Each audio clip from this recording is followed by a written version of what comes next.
সাম্য হত্যাকাণ্ড হয়েছে, ওসমান হাদি হত্যাকাণ্ড হয়েছে, এবং এখানে যেই সন্ত্রাসী অ্যাক্টিভিটিস গুলা রয়েছে আমরা সন্ত্রাসীদের কালো হাত ইনশাআল্লাহ এখানে ভেঙে দেব।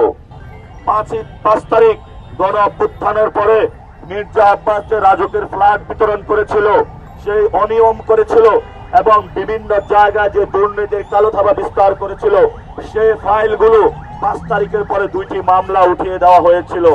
আমরা আসলে এইসব যারা দুর্নীতির ভরপুত্রর সাগরেদ যারা রয়েছে, সদস্য রয়েছে, আমরা তাদের ফাইলগুলো নতুন করে ওপেন করে তাদেরকে যথাযোগ্য বিচারের আওতায় ইনশাআল্লাহ আমরা নিয়ে আসব। সামনে এটা মাদকের নগরীতে পরিণত হয়। আমি এই ইউনিভার্সিটির স্টুডেন্ট ছিলাম, এখানে কি ঘটে আমরা ভালো করে জানি। ইনশাআল্লাহ আমরা যখন আগামী 12 তারিখের পরে এই এলাকায় আসব বিজয়ী হয়ে, জনগণের ইচ্ছা আমরা ঢাকা ভার্সিটি মেডিকেল বুয়েটের এরিয়াতে যে মাদকের আড্ডাখানা রয়েছে, সেই মাদকের আড্ডাখানা ইনশাআল্লাহ ভেঙে দিব। এবং আপনারা জানেন সাম্য হত্যাকাণ্ড হয়েছে, ওসমান হাদি হত্যাকাণ্ড হয়েছে, এবং এখানে যেই সন্ত্রাসী অ্যাক্টিভিটিস গুলা রয়েছে আমরা সন্ত্রাসীদের কালো হাত ইনশাআল্লাহ এখানে ভেঙে দেব। এই যে অ্যাম্বুলেন্স কেন্দ্রিক যে একটি চক্র রয়েছে, অ্যাম্বুলেন্সের মাধ্যমে অর্থাৎ রোগী যখন ফোন দেয় তখন তাকে বলে এত টাকা দিতে হবে, সময় মতো পৌঁছে না।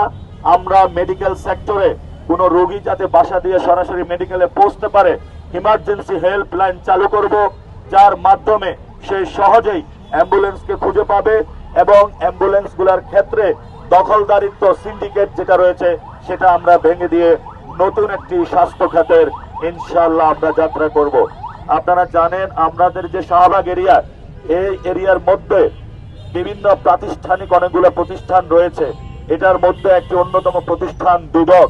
দুদক হলো সাংবিধানিক প্রতিষ্ঠান, কিন্তু দুদককে গত 50 বছর হলো অকার্যকর করে রাখা হয়েছে। দুদকে ফাইল যায় কিন্তু ফাইল কখনো ওপেন হয় না।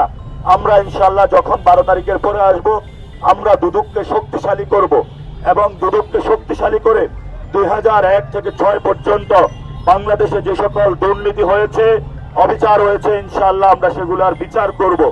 এবং আপনারা জানেন যে গত 5 তারিখ গণ অভ্যুত্থানের পরে মির্জা আব্বাস যে রাজুকের ফ্ল্যাট বিতরণ করেছিল, সেই অনিয়ম করেছিল এবং বিভিন্ন জায়গায় যে দুর্নীতির কালো থাবা বিস্তার করেছিল, সেই ফাইলগুলো 5 তারিখের পরে 2টি মামলা উঠিয়ে দেওয়া হয়েছিল। আমরা আসলে এইসব যারা দুর্নীতির ভরপুত্রর সাগরেদ যারা রয়েছে, সদস্য রয়েছে, আমরা তাদের ফাইলগুলো নতুন করে ওপেন করে তাদেরকে যথাযোগ্য বিচারের আওতায় ইনশাআল্লাহ আমরা নিয়ে আসব।